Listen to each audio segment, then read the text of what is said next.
are not those that do not bend, but those that know when to seek another shoulder.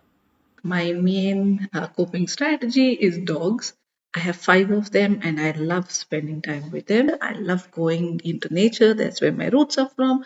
So I spend a lot of time either take a walk in the park, surround myself with trees.